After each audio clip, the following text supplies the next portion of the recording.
Well, hello everybody. Thanks very much for joining us once again this evening. We've got a lot of people have tuned in already, which is great to see.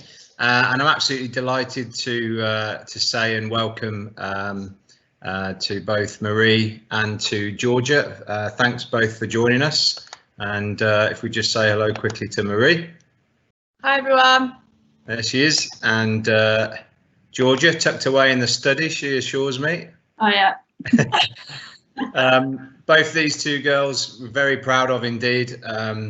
As for many of you that are watching this evening, come right through our age groups, know exactly what it's like to be playing as a young player for Warwickshire. I'm delighted to say also that they've found their way into various representative squads as time has gone on, certainly into our own Warwickshire and Birmingham Bears squads. But also now into the Kia Super League and drafted into the 100 for 2020. But I don't know whether, presumably, is there a redraft like there is for the men? I'm asking the question because I actually don't know. Marie, is there a redraft next year? I'm not sure. I think they're looking to keep it as similar as it is now, but then review each case kind of individually, depending on personal circumstances. But Yeah, hopefully the same. Yeah, I guess there might not be maybe quite the number of clashes in the women's game just yet as in the men's game, but I know a lot of the international men's players have got clashes left, right and centre for next year's 100. So I think there might be a significant redraft there. But as I said, both of you done brilliantly to be involved in the Super League and the 100. Hopefully next year, as well as you were drafted for this. But two major success stories for us to speak to this evening. And for all the young girls watching, plenty to learn from. I guess I'll start at the beginning with both of you. Both of you were involved from quite an early age. I'm going to start with you, G, actually, because I saw a snippet on social media the other day, which I'm sure you're delighted about. But it was explaining the story of how you were one of the first chance to shine success stories. We've had a few of them in Warwickshire, actually, but you were spotted on a chance to shine course, weren't you, and then put forward? Yeah. So yeah, I was at school and they spotted me and sent me for a trial at Warwickshire at under 11s, I think it was, and then literally, obviously, haven't stopped playing since. Great, and that was the earliest age group that you started with, was it the under 11s? Yeah, under 11s, yeah. Yeah, and then right the way through the age groups from there on in, never look back. And I was actually interested because obviously not many people may know, but you're a spinning all-rounder, and but the clip I saw the other day had you steaming in as a seamer. Yeah. When did you go from seam to spin? I must have been about 13, I think. Okay. 13, 14, because I had a stress fracture on my back. Okay, yeah. I spoke to the coaches at the time and they said there's probably more opportunity for spinners as well. So I was like, well, I might as well give it a go. So it was just circumstance then, really, perhaps, rather than you thinking, oh, spin might be the right thing for me. It was an injury and the fact that there'd be more opportunity. Yeah, I think I was actually, wasn't it Marie when I think this under 17s needed a spinner. Yeah, I think so. We didn't have any spinners at that age, so I'll give it a go, and then ended up being all right. Sure. She's not done badly since. No, absolutely right. One of the prominent spinners in the country right now, which is outstanding. And Marie, sort of similar age for you? Yeah, so I think I was about 8 or 9 when I started, and actually I used to play tennis when I was younger. From when I was about 4 or 5, that was our first sport. And we played a tennis match against Trevor Penny's daughter. Obviously, we didn't realise it at the time.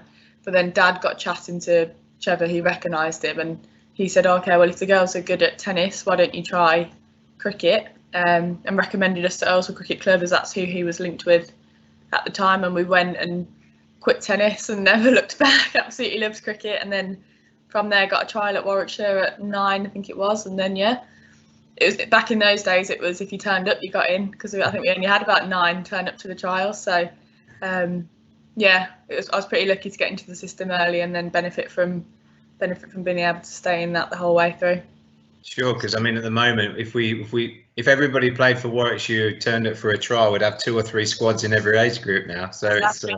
It's fantastic to see how many girls are turning up now and how competitive it is, and yeah, it's a lot better than what it was. That's right. And people might, again, just to explain, you said our and we, because you're talking about you and your sister, presumably. Sorry, yeah. You can't help but do it. And obviously Sian followed a similar path and is massively involved in cricket elsewhere right now. Yeah. So she's coaching the Argentinian women's cricket team at the minute, although they're on full lockdown over there. But she kind of went more down the education route and went to Oxford University. But then while she was there was an advert to be the cricket coach out in Argentina, and she was studying Spanish, so it kind of fit hand in hand really, and that's been nearly 3 years now. So yeah, she loves it out there, and hopefully she comes back soon, but never know. Sure. And you've obviously had your sister to sort of, I don't know, not compete against, maybe the wrong one, probably. No, yeah, you definitely. Yeah. But that obviously would have helped over the years to sort of drive each other through, and obviously supportive families you've got. And did a bit of sibling rivalry just keep pushing you on? Yeah, I think so. I think there's always going to be that competitive edge, but I think it was more just having somebody to play with all the time. Like, we would just be playing in the garden every night after school until 7-8 o'clock at night. And yeah, we'd just go to the park, and I remember we used to throw a cricket ball in between the rugby posts, and that was just our entertainment. Like, we would just play cricket all the time, and I guess if I didn't have Sian to do that with, then I might not have been as interested in cricket. Sure.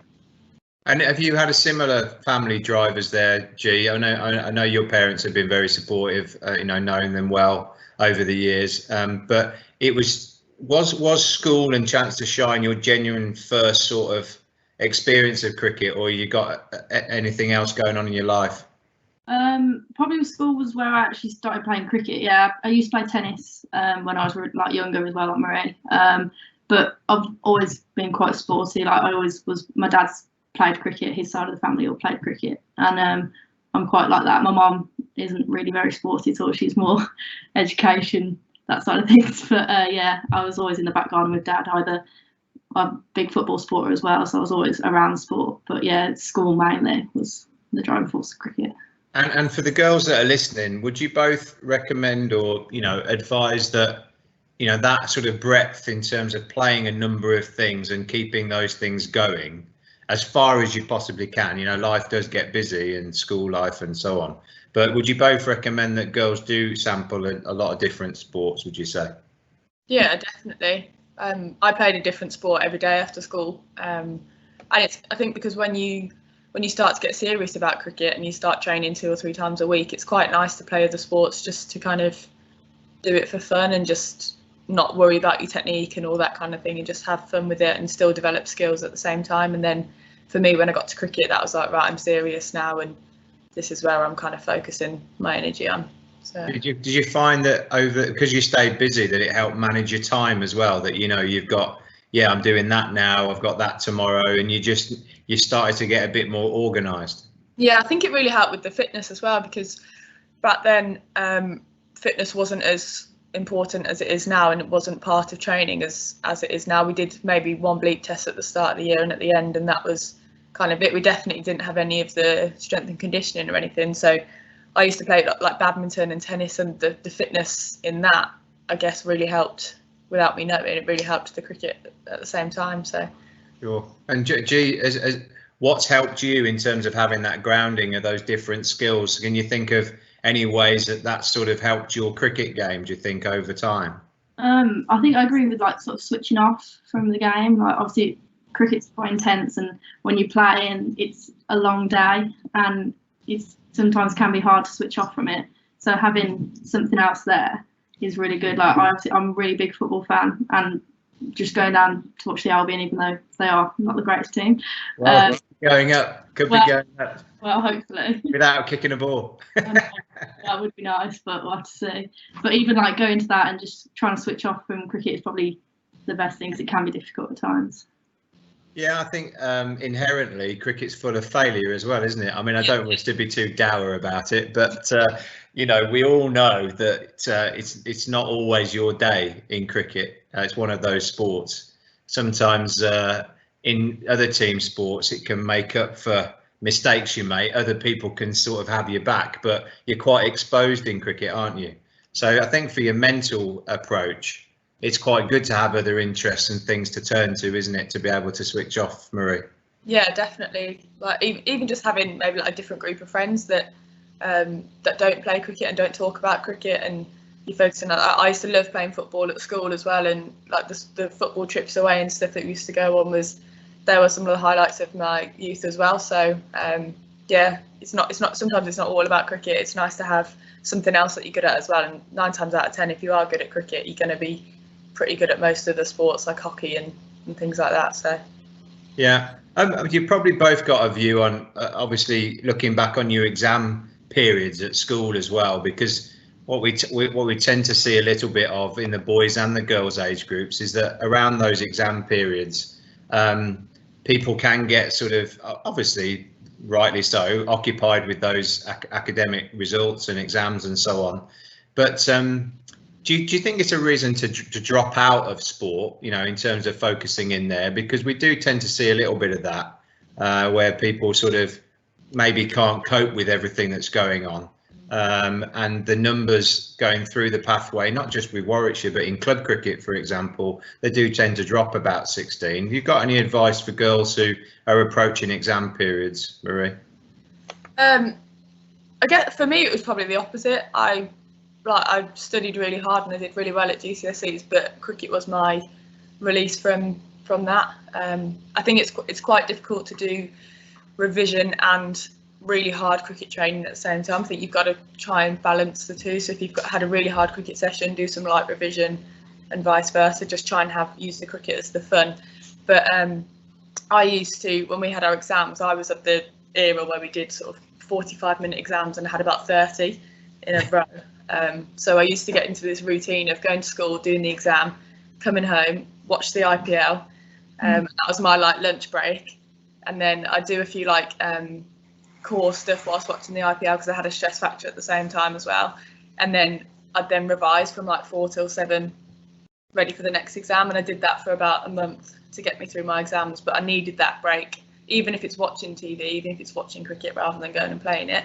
Just something else to kind of clear your mind. So I definitely recommend keeping. Yeah, so it wasn't about just throwing all your eggs in one basket, I guess. Yeah, definitely not. I know I always wanted to play cricket, so I was never going to completely focus all my energy on exams, although they are important. And G, what did you have any strategies there? Were you the same? Try and balance it out a bit? Probably no one should probably take advice from me for like exam time, to be honest. I didn't massively enjoy school or anything to do that, so I probably focused too much on my cricket. But I think it's important to have it there. I think I should have focused on school more than I did. But you know, I can't change it now. That's no, of course, and you learn from those experiences, don't you? And you're talking to somebody who completely flunked his A levels. So, that was the biggest mistake, but actually probably made me, in terms of my mindset. So you look back on things and you make the best of it, and you try and bounce back the best you can. So. I don't think either of us can look back and say we've done too bad, though, G. We're doing okay. We're doing okay, and it's good self-awareness as well. And I just want to move on, if that's all right, just into the current game. And obviously we've got a lot of girls. And looking at the numbers here, we've got a lot of girls attending tonight. And I just wanted your views, really. Obviously, women's cricket very much focuses on the shorter forms of the game, as opposed to the men. I mean, the only multi-day game now is really the Ashes series and the Test match involved there. So it's a lot of 50 over and T20 cricket. Double question, really. How skills have evolved over the last 10 years? Because they've rapidly evolved in the women's game over the last 10 years. And what do you think the key skills are now for the girls listening to perhaps hone in on? Both of you involved in coaching now. You're both very much involved in the game. at all levels really, in county squads and club cricket and so on. But Marie, just talk me through how the skills have evolved in women's and girls cricket. I'd say I think it's still fairly similar in terms of, like, we still have to put pace on the ball. We're still, like, I think cross-batted shots are really important in the women's game. I think you've got to have the technique first and foremost, but as soon as you've got that nailed, then don't be scared to practice your pull shots, practice your sweeps, because you've got to put the pace on the ball. And I think the thing that's probably changed now is that there's even more cross-batted shots in, like, you've got your reverses and the ramps and all that I think come on at a later stage. And I think it's quite easy for younger girls now to maybe get caught up in that, whereas actually it's really important to get the technique first and then work on the cross-batted shots afterwards as well. But I think for me, something that's stuck and something that kind of made me a much better batter was learning how to play spin. I think that's so key in women's cricket. Spin absolutely dominates. You see it where teams are doing quite well in the power play or doing fairly good, and then you get 3 spinners or 4 spinners come on and the run rate goes straight down. So, and teams that can play spin well, or batters that can play spin well, most often are the most successful. So I think, yeah, learning, even having just 2 or 3 shots or like boundary options against spin, I think that's really, really key. Yeah. And G? I think be a bit fearless when you're batting as well. I think that's a massive thing. I think I probably, when I was younger and probably still now, I worry about losing my wicket too much and I put too much pressure on myself. And I think, like, obviously the game's a lot more aggressive than it used to be, and you want big scores. And I think if you're just a little bit more fearless, I mean, not reckless obviously, but just having confidence in yourself, I think is a massive thing now. Yeah, I guess you can have all the skills in the world, but if your mindset doesn't allow you to use them, then you've got a problem, haven't you? You can be very skillful, but they don't actually come out under pressure. So yeah, in the one-day game, you've got to back yourself, haven't you? I guess as a batsman and a bowler, think about the options that are in front of you and be fully committed to the one that you turn to, Marie, I guess. Yeah, definitely. I think it's about backing yourself, but being realistic with that as well, and not just going, oh well, because I said I was going to play over the top, I'm going to play over the top. It's about kind of having that controlled aggression. I use that quite a lot when I'm coaching, controlled aggression and positive intent. And it's not always about the big shots as well. And like, obviously when I was younger, or most girls, you might not have the strength yet to hit really big shots. It might be that you need to really work on your running between the wickets and build up your score that way. And I think being able to, this is where being a twin really helped, in that we communicated very well with each other. Running between the wickets when we were growing up was really good, and that helps you get a lot more runs under your belt rather than thinking I've got to hit boundaries straight away. So yeah, if we just home in on the batting there whilst you're on, and you mentioned earlier on that putting pace on the ball, and that's because there isn't quite the pace in the women's game from a bowling point of view that there is in the men's game at the moment. But I guess in that respect, you can take advantage of poor length quite quickly. Do you know what I mean? So if you've got the average paced women's or girls seamer, they've got to be very accurate, haven't they, to be successful, and probably be able to move the ball sideways, which is no mean feat with a white ball, obviously, at times. And so when you do see that poor length, or it's slightly variable, you've got to pounce on it, as you say, with your pulls and your drives and so on. Yeah, well, one thing that really helped me a couple of years ago, and I introduce it now to a lot of the coaching, and I think probably a few of the girls that I coach are listening, is the front foot pull shot. And it's been the best kind of addition to women's cricket in that if a bowler slightly misses their length, you can jump on it, but you're still getting your weight forward into the ball, and you're still creating the pace. And I find it gives me a lot more control pulling off the front foot than sometimes spinning off the back foot does. It just means you can place exactly where you want it to go, depending on where square is filled. Sorry to interrupt. Is that easier because you find that there's not the bounce that you might find in the men's game? Because obviously, if you come onto the front foot, you've still got to control the contact of the ball. If it's around your shoulders, that's quite difficult. So is that because the bounce is a bit lower generally? Yeah, definitely. Like if you've got so when I went to Australia, it was harder pitches, and we had a few taller bowlers bowling against me and a bit quicker, and I kind of shifted a bit more to the back foot. And then whenever I've played men's cricket, I normally tend to pull off the back foot and try and get deep in my crease and stuff as well. Whereas, yeah, the kind of pitches we play on and playing against women that are kind of 5'7" or so, or even smaller, yeah, it doesn't bounce up much. And it's kind of that nice hip height kind of thing where it's perfect for the front foot pull. Yeah, and we've got a challenge running at the moment as well, a batting challenge, which is like a 360 challenge, and I emphasised last week perhaps that, you know, being able to sweep both sides of the wicket would be massively an advantage for girls, particularly, obviously, because they can get good leverage on the ball and find areas of the ground that others can't. So would you advocate both, you know, the sweeps both sides? Definitely. It's a nightmare as a captain, isn't it, G, where you get a batter that is so good at sweeping both sides of the wicket that you just don't know what to do. The bowler, especially the spinner, bowlers tend to lose their head then and pressure gets put onto the bowler. It's one of my favourite shots to do. As soon as an off spinner takes their slip out, I'm getting the reverse out straight away, and that's one of my, and that's, you can see their frustration when you do it. But yeah, so. And G, moving on to bowler, you're prominent. You're a very, very good batter, as me and Marie know. Without perhaps the opportunity that how old are you now? 20? Yeah.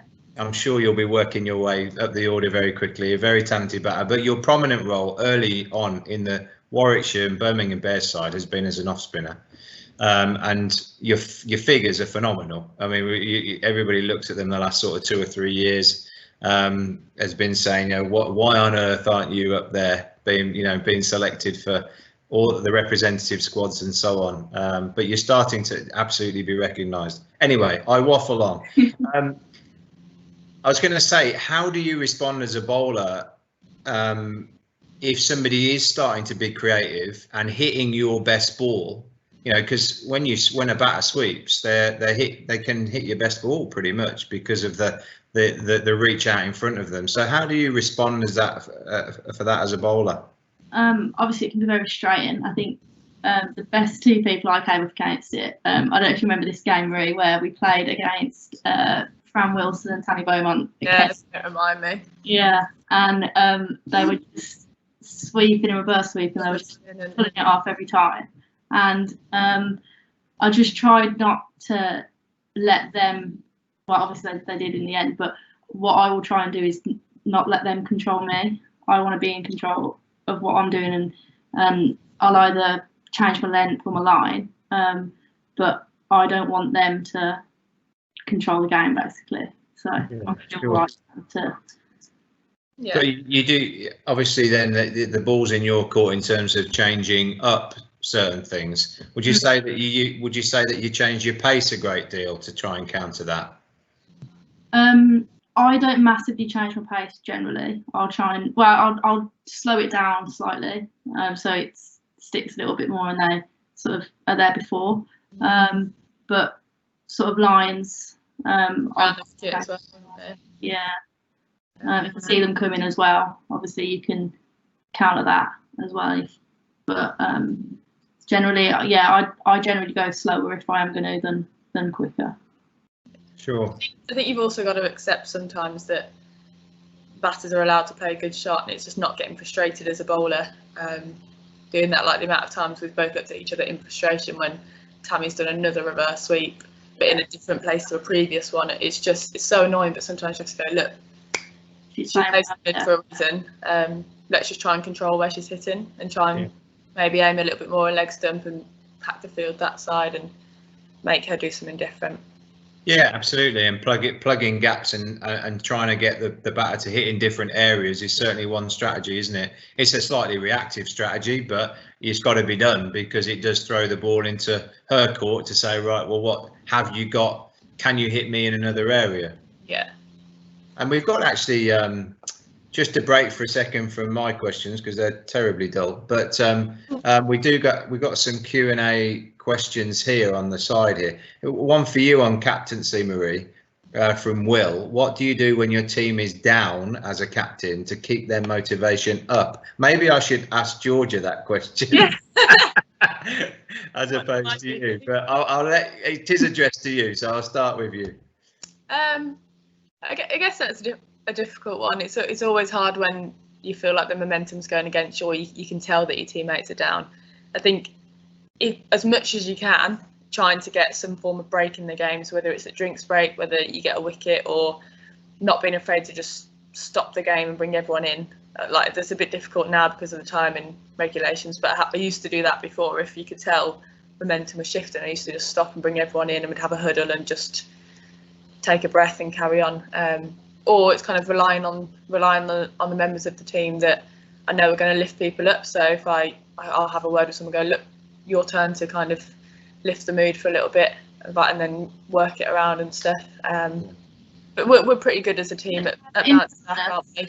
Yeah, in fairness, I think all the girls sort of we're aware if the game's going away from us, and I think we sort of, you're very loud in field, which is good for the girls. And like, there's a couple of like loud characters in our team, so like when the girls are aware, then we try and keep ourselves up. I think if it's left down to Marie, then it's quite difficult for her to get everybody up, and I think because we all recognise it, we can help each other out as well. Did you both think noise is important in the field, or is it important just to have sort of to show good body language? Or, you know, not everybody, I guess I ask because I've played with a lot of introverts, you know, who are pretty quiet, but you know they're switched on to the game. So I'm just wondering about your views on that in your experience. Did you think noise and encouragement is important so everybody knows they're switched on?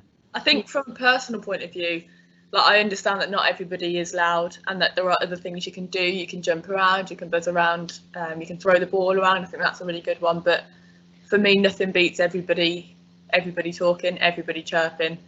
Just that noise, just that buzz getting in the batter's face. Like, it doesn't. You can really tell when only 4 or 5 people are talking compared to the whole team saying something every ball. I think it does make a huge difference, personally. Sure. A really good question from just whilst we're on skills and skills in the women's game. Iman Akbar's in our under 11 girls squad, and she always comes up with fantastic questions. Mm-hmm. She says, when you've both played with top international players, either whether they be English or maybe overseas players in the Super League, what have you learned to take into your own game? So have you seen something, you know, in the last couple of years, and you think, blimey, you know, that's outstanding. What can you think of something and say, right, I might be able to do that, you know, that's inspired me to become a better player? Do you want to go, Jay? Yeah, well, I probably doesn't. It was interesting because I was at Yorkshire Diamonds this year in the KSL, and Alyssa Healy was there, which was obviously brilliant to be around. And when she used to come to training, she would do like little and often, and she'd always start by having, because obviously she's quite an aggressive player, likes to hit sixes, and what she'd do is Danny Hazel would literally stand halfway down the pitch to her, throw her 4 tosses, and she'd just try and smack it as far as she possibly could, which I thought was like, it's a bit of fun, and it's supposed to get your hands working as well, and it was quite interesting to see that. Probably doesn't relate to me because I'm not the same sort of player as her, but it was really interesting to see that sort of thing. I guess that's another version of hitting a load of half volleys and just getting the ball in the middle of the bat, isn't it? But it's just a potentially a different way of doing it, and maybe promoting an aggressive mindset. You know, she sort of wants to get her hands through the ball, and because she'd do it, like, obviously we'd train outside and she'd do it on a pitch, and so she could see where she was actually hitting the ball. Yeah. So you could judge how far she was hitting it, which was okay. Yeah, that was really good. So a bit of range hitting as prep, I guess. Nice. Yeah. That shows what she was about. So not a bad role model up there. What about you, Marie? Firstly, good question, Aman. Really good question. I think the biggest thing for me that I've learned, not just from one of them, but from most of them that I've played with, is how they kind of deal with failure and how they respond to it. Because obviously they're so good, you kind of think how they feel when they get out. They're like, how have I got out? They must be so frustrated. And the best person actually was Amy Jones, our very own Jonesy, who she just said she asks herself 3 questions when she gets out. and that's, did she play with the full face? Is it one of her strength shots? And I can't remember what the other one was, but it's those three things, that kind of process. And that really helped me deal with it, because if you can answer all of those, like, yeah, it's my strength, I played with the full face, it just didn't quite come off, then yeah, that's all you can do, rather than kind of beating yourself up and then letting that spiral into the next game.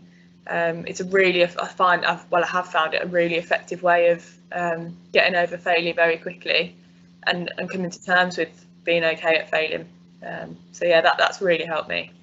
Yeah, I think that it's the rationalisation, isn't it? It's getting rational rather than emotional afterwards, and just sort of saying, right, if I rationalise this, I can park it quite quickly and learn and move on. I was listening to, there's been so many podcasts lately, cricket podcasts. I'm listening to most of them, and somebody was saying actually that maybe it was Wokesy actually, but he was saying that Kane Williamson and Joe Root are examples of men's players he's played with that treat failure and success in exactly the same way. And I think that's something that you're saying there, isn't it? That with those questions, Amy sort of just rationalises.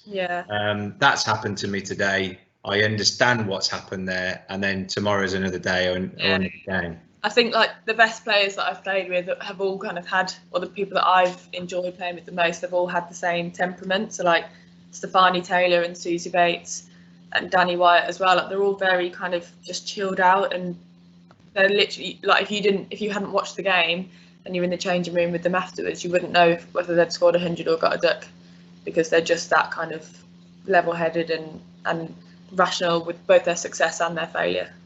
So I guess those people are actually good trainers though, because they work hard and they trust their training, and they know they've done everything that they can. Definitely. And then they've just got to trust it. And if it doesn't come off, they know that they've done the prep. Yeah, and they've all got routines as well. I think routines are quite a big part of that, and I think it's quite easy to kind of do a certain routine because somebody else does it, but all of their routines differ and they're all completely individual. Some of them will only have 6 throwdowns before a game, some will be in the net for an hour before the game, or vice versa. So yeah, just finding something that works for you and makes you feel ready to play, and then you don't have to worry too much in the game. You just play, just enjoy it.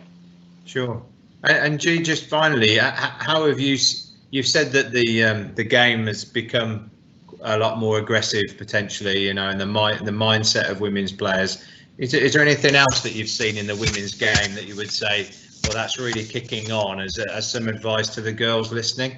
Maybe something that they could focus on? Well, I suppose being aggressive is one thing, but countering that with, obviously, spin is a massive part, like you said earlier, Marie. It's a difficult thing to play. Even though I'm a spinner, I don't like playing spin. And I think if you are a spinner, which I can obviously talk about, is like backing yourself and knowing your areas and knowing where you want to put the ball. Because I think for when I was growing up, I probably didn't understand my game and what I was doing when I was bowling at all. And then last couple of years, I've obviously have more experience and playing more games, playing against better players. You know that your margin for error is a lot smaller, isn't it? So just knowing what you want to achieve and where you want to bowl it is probably the main thing, really. Sure, and I think I see the women's game and the girls' game is similar to the men's at the moment. Is that the spinners aren't growing on trees right now. There's not loads of them in both the men's and the women's game coming through. What priority have you put on sort of actually moving the ball sideways? Because we've seen a lot of spinners certainly women's spinners over the last few years around the world. They don't tend to spin the ball big. So is that a priority for you, would you say? And what about the girls listening? Would you really encourage that in terms of spinning hard? I mean, probably for until maybe even last year, I don't think I even turned the ball, did I, Marie? I think a couple of times. Yeah, I got mistaken for a leggy a couple of times and nothing. So yeah, I think the last couple of years that's been something that I've like really focused on. I've changed my action quite a lot over the last 2 years as well. Trying to get taller. I kind of fell over in my action, so then that meant that my arm was sort of over here, which when I was pushing it instead of coming around the ball.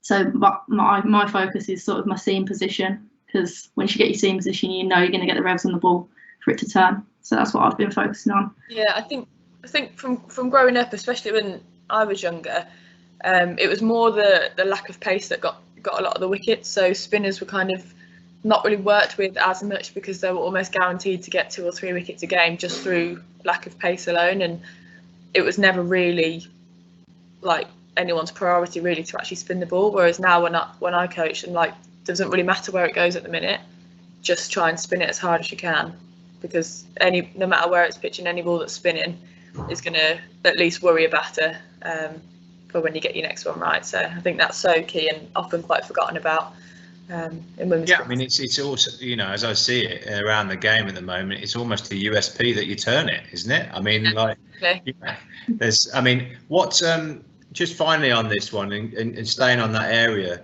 obviously Sophie Eccleston has kind of earned her stripes in the senior women's squad and played an awful lot of cricket. What do you think separates her from others, G? Probably her consistency. She very rarely has a bad game, does she? She very rarely will. You'll very rarely see her get hit. I think she's just, you know, where she's going to put it. You know that she's just a consistent bowler, and I think that's really important at the minute. I think, obviously, like we've said, batters don't like spin. They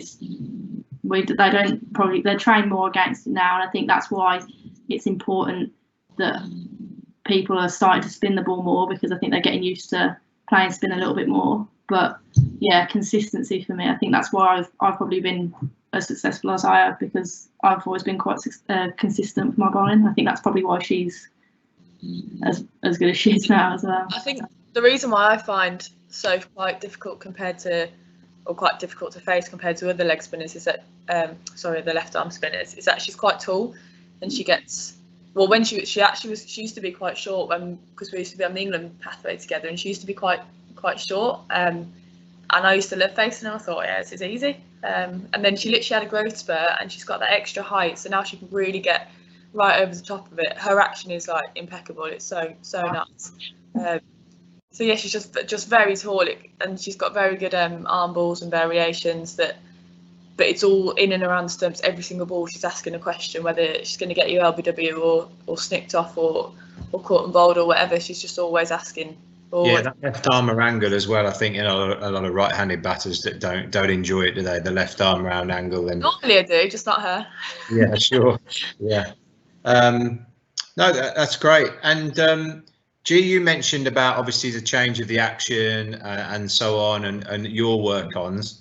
Marie, obviously, you're still aspiring to play the best standard of cricket that you can. We'll talk about the regional structure in a second. Yeah. And, you know, thoughts on the future. But what have you focused on, would you say, in the recent past? I think people are interested to hear. I think over the winter it was more developing different shots, so being able to hit 360. I notoriously didn't ramp. I don't like ramping. I prefer hitting straight down the ground. But the more I play kind of higher level, like in the KSL and stuff, I think there's more of a need. At the minute, there isn't that much of a need for me, and especially in T20 when I'm opening. I prefer just hitting over the top or through the covers or whatever. So all winter I was trying to work on those. But since I've been in lockdown, I've actually had the time I've actually changed my grip, because I've always been bottom-handed, but I've never had the time to change it, because we've always been trying to do different shots. Whereas now I pretty much know that we're not going to play cricket for at least another month. So I've got the time to really get to know my own grip. I've done a lot of kind of shadow batting. I'd really recommend batting in a mirror or something, or videoing your technique so you can see what you look like. But yeah, I've just really been trying to work on my bottom hand and my grip. And getting comfortable with that before I get back to the nets and stuff. So. Yeah, sure. And what is it particularly about the bottom hand? So, see if I've got a bat. Do you want me to get one? Yeah, sure. So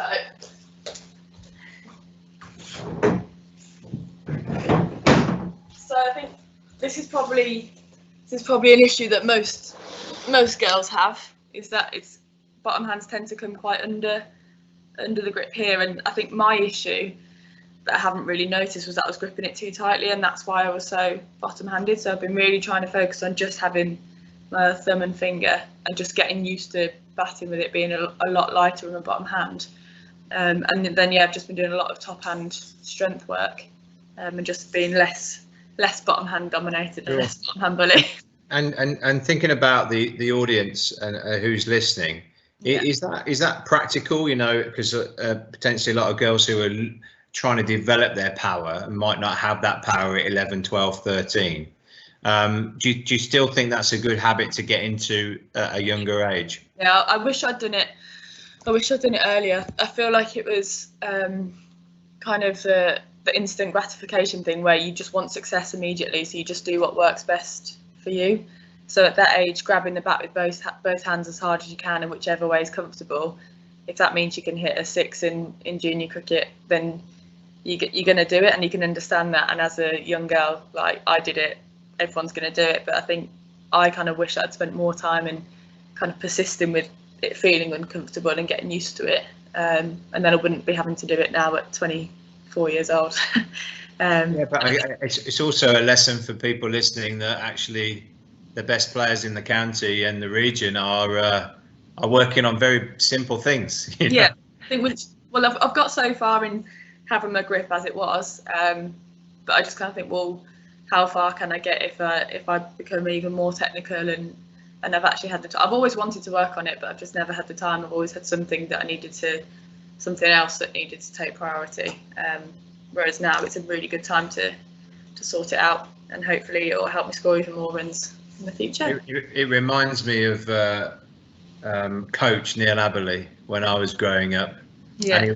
When I was growing up as a young coach, actually, and he said, you know, most things can be traced back to holding the bat, your balance, and how you present the bat. Yeah. Basically, your grip, your balance, and your bat path. Yeah. And if you focus on those three things and keep it that simple, you won't go that far wrong. So the girls listening that I coach will know that my most used phrase is full face, full face, full face, full face. I just shout all the time. It's the most important thing, and that's what gets you the power at a young age. Is just holding the full face through the ball. So. Sure. Couple more questions here, just throwing them in. Gia, got one for you. Sophie Clues is with us, and she says, how do you clear your head after bowling a bad ball or maybe being hit for a boundary or whatever? What's your thought process there? Normally shouts at me. It's your fault. Well, yeah, no. I think it's focusing on the next ball. Like, okay, the batter's won that one. Or if they've hit you for a 6 or if they've hit you for a boundary, then okay, they've won it. But what am I going to do next to challenge them? So I'll focus on my next ball, focus on what I'm going to do, what I want to get out of that next ball. I think like, don't focus on it. I think for a lot, I think Marie, you'll back me up and say that I probably beat myself up a little bit too much, and I focus on what I've done wrong, whereas I'm trying to focus on what I'm going to do instead of what I've done wrong, basically. It was interesting. We spoke to Jeetan about a month ago now, and he was saying how with inevitable boundaries off spinners potentially become opportunity. So in terms of you as a batter, you know, enhanced confidence and so on and so forth, you know, they might be thinking, I've got the better of you here. And sometimes that confidence level just tips over the other way. And, you know, try and do it again or that kind of thing. You can play on that potentially, can't you? Yeah, 100%. I think sometimes if batters feel like they're getting comfortable, they get a bit complacent, and then you sort of then can jump on that and they'll miss a few, or, you know, they'll play and miss, and then it's switched back around in an instant. And I think just jumping on that straight away is what you need to do, especially if your team see that as well and they jump on it, then the pressure is right back on them. So yeah, sure. Playing with their psyche a bit. Yeah. You know, as we said earlier, moving the field, blocking that area off, you know, just subtly changing something and using that boundary or that bad ball as an opportunity moving forward. Anything on that, Marie, or shall we move on? No, so I think I was just thinking as a batter's point of view. I've done that before where I've hit 2 boundaries in a row off a spinner and thought, oh yeah, here we go, here's another one. And then you run past one or something, and it's just being controlled again, accepting taking 9 or 10 off the over and not being too greedy and trying to get 16 off the over. Yeah, sure. But I guess you'd take 5 for 60 from a spinner any day, wouldn't you? Well, G's figures are way less than that, so I'd be pretty annoyed if G's were that. Yeah, but you know what I mean. I know. Yeah. Emily and Rosie, and I've forgotten their surname, and I know it's a duo, double act, Emily and Rosie. Good question. How much boys or men's cricket did you play growing up, and do you think this helped you? Marie, you're on camera, so. Loads, and yes.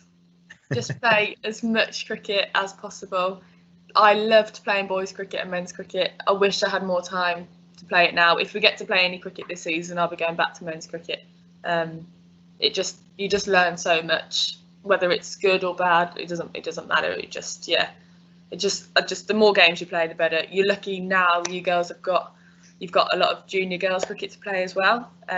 Whereas for us growing up, it was just boys cricket, so that was our only chance. But if I were you girls now, I'd play boys and girls as much as I can, and enjoy it.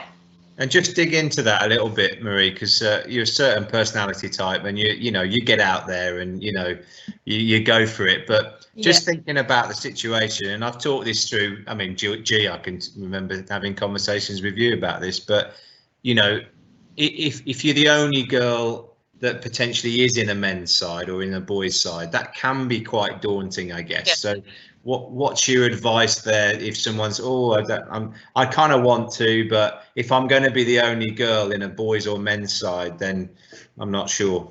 Yeah, it is difficult. I think it helps if you've got some friends already in that team that are supportive. I think you have to have a supportive team, and I'm always grateful to Earlswood and Moseley growing up that I had the best times with them, and they were like my best friends growing up. So to me, it didn't matter about being the only girl because they were just my friends, and that was that. So I think forcing yourself into a situation that you don't enjoy, that wouldn't be beneficial. In that case, I wouldn't recommend playing it. But if you've got friends that are already in the team, then I'd try and use that, or try and make friends with the boys, and just get involved. Don't be shy. Yeah, sure. And G, your club was Warmley, and I know they've always been welcoming of women and girls playing through all of their boys and men's teams. What are your thoughts? Yeah, I played a lot of boys cricket when I was younger, and I think you get great satisfaction from either getting them out or scoring runs against them because they absolutely hate it. I remember when I was younger, a boy refused to shake my hand because I got him out, and you go through those type of things, but you kind of think, well, I've won there because you can't accept that I'm better than you. So I think there's a bit of satisfaction out of it. I think you can get. I'd probably wish I'd played a bit more growing up, more men's cricket. But yeah, I'd definitely say play as much as you can. You're still young. You're still young, Jay. You've still got plenty of cricket ahead of you. And Emily and Rosie have told me quite rightly, put me in my place. It's Ward. Emily and Rosie Ward. I know the Wards. They're from Earlswood. Now I remember. We mentioned earlier on, or in dispatches, the fact that, and actually last week when we did our forum, I showed the girls and their parents what it looks like, currently, and what the future looks like in terms of regional cricket. County age group cricket is here to stay certainly for the time being.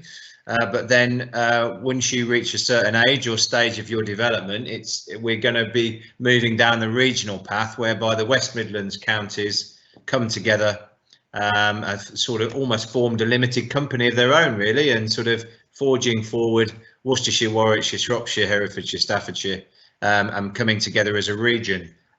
Start with you, Marie. What do you know about that structure and your potential? Well, I won't ask you your potential involvement in it, but fingers crossed that there's still hope that You could play September, I think they're talking about, August, September time. So just to the girls listening, talk us through that. So yes, it basically means that on top of the 18 fully professional England women at the minute, they're going to introduce these new professional contracts to 40 players across the country. So it means that 40 more girls will be professional cricketers. And at the minute, myself and Georgia and other players, we only get paid to play in the kind of the Super League and things like that, which is a one-off payment. And we still all have to have full-time jobs on the side. So it means that we only get to train once a week in the busy Edgbaston. So I think the next step for the ECB was to try and give these professional contracts, and the aim of it is to bridge the gap between where county cricket is at the minute and England, and it kind of mirrors the Australian state cricket system, which is a lot better, and that probably the reason why Australia are so far ahead of England at the minute, in that they've got so many female players that are professional and improving and challenging for spots in the first team. So yeah, very exciting times ahead, and hopefully that's happened in the last 5 years or so. So I think when you girls are all older, there'll be probably hundreds of female professional cricketers, which is something to massively look forward to.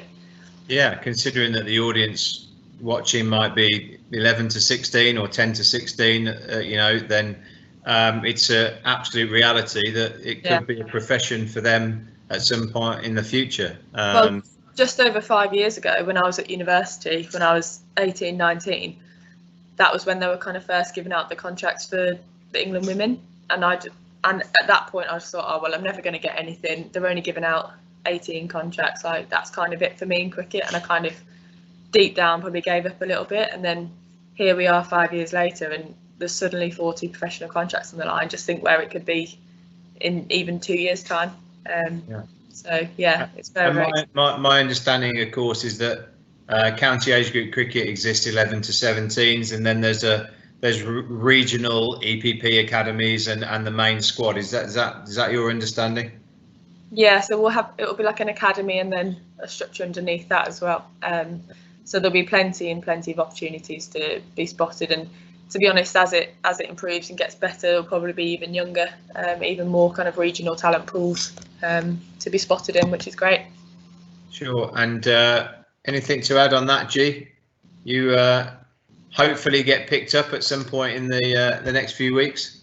Yeah, I mean, it's exciting, isn't it? I think, because like you said, where women's cricket was and where it is now is just a massive leap forward in the right direction. It's only going to keep going in that way. So there's going to be so many opportunities for a number of years now. So yeah.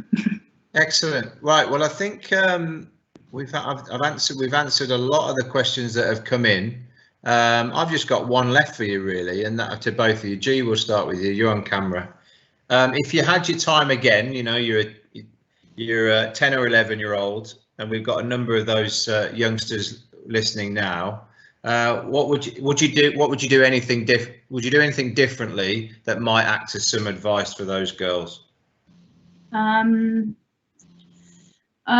think maybe for a little bit longer kept on with a couple of my other sports, just for sort of like fitness side of things. I think I probably neglected it a little bit and didn't really think about it, and I think other sports can help you with that when you don't maybe think. I mean now it's a lot better S&C wise. Like we obviously did it every week, but when I was younger it wasn't that massive. I think other sports probably would have helped that, and I think maybe going forward, when I was 16 or 17, I remember going for like an England thing, and I didn't get anything out of it, and I was really gutted about that, and it sort of set me back a little bit, and I lost a lot of confidence from it. And I think I shouldn't have let that happen, because it wasn't going to happen first time for me. It's not going to happen. I need to keep working at things, and I probably think I let that, like, I took it to heart a little bit too much. And I think if you go in for things and you just keep trying, there's going to be more opportunities and not just one opportunity. So yeah, I guess what we said earlier about the failures kind of not defining you, but pushing you on, learning from them quickly. Yeah. And what about you, Marie, in terms of what you've learned? What would you do differently if you had your time again? Yeah, fairly similar from that failure point of view. I think for me, it's probably not, I don't know how to word it, but not wasting training sessions, or net sessions where, like, if I played a bad shot or I've got out, I've let it get to me and I've got frustrated, and that's kind of ruined the whole hour. And then in the time all you can think about is how frustrated you are, and then it's only now when I'm older looking back where I think, gosh, if I'd have actually just forgot about that, I could have got so much more out of that net. So just trying to get a lot out of every single session. Don't waste any time, because we don't actually get that much. Like we say, kind of maybe 8 or 10 weeks of training, but really that could only be 8 times 20 minutes of batting, which isn't that much, especially if you're batting in a pair or something. So yeah, just trying to make the most out of training, really focus. Yeah, just try and learn as much as you can. Sure. And talking of training, we're obviously in a phase of lockdown whereby training can happen a bit more now. Yeah. We mentioned last week to everybody that the new ECB and government guidelines mean that one-to-one coaching is possible. And I know a lot of clubs are opening up now, aren't they? And whether it's with a family member, of course, or you can obviously hire a lane and a coach off a club or one of the private providers around and I think both of you are involved in coaching, aren't you, and hope to be back out there pretty soon, Marie? Yeah, so I'm furloughed at the minute, so we're just kind of weighing up whether we can get enough net space and things to be able to start coaching again. So fingers crossed we can start doing that soon. But we'd encourage all the girls out there to try and seek maybe a net through their clubs, I guess. Oh, 100%. I went to the net for the first time yesterday and I was absolutely awful. Felt so like stiff, and it felt really unnatural, and it just made me realise, oh my gosh, I've probably never been this long without batting properly. Like, I've been doing my drills and stuff at home, but I think just being able to actually just feel a cricket ball on your bat makes a huge difference. So I've booked one in now for every 2 days. Yeah, so get that one out of the way. Yeah. Are you sort of planning either hitting a few or bowling a few or coaching a bit? Yeah, it's weird. Well, obviously my coaching, I can't do too much of it at the minute because I go into schools and do it, but obviously we're probably not going to be allowed in for a while longer. But I've been trying to teach my sister a little bit of cricket. She's not very sporty at all, so I was teaching her how to hold the bat properly and showing her how to bowl. So I think she's going to be a good leggy. So nice. Yeah. How old is she? She's 24. So okay, right. Yeah. Well, there's time yet. There's time yet. Absolutely. Yeah. Well, on behalf of everybody listening, and whether that is on playback, because we always put these on YouTube, so there'll be people, I'm sure, watching this later on today or tomorrow or whatever. On behalf of everybody, thanks very much, both of you, for your time. It's very generous of you to spend the time with us. And as and when the season gets up and running, either as a coach or a player, we wish you well for Warwickshire and the Bears, really, isn't it, for T20 cricket. So thank you very much indeed. And I'll just say to everybody at home, genuinely, obviously with clubs back opening now, if you can get back into a net and book a lane through your club, then we'd absolutely encourage you to do so. There's plenty of opportunity, I think, out there now to strap the pads back on, bowl a few balls, catch a few balls, and so on. But Marie, thank you very much indeed. Thanks for having me. Goodbye to everybody. See you, girls. And to G as well. Thanks, G. Thank you. Okay. All the best, everybody. And we've got another webinar lined up for next Wednesday, I believe. Until then, take care and stay safe.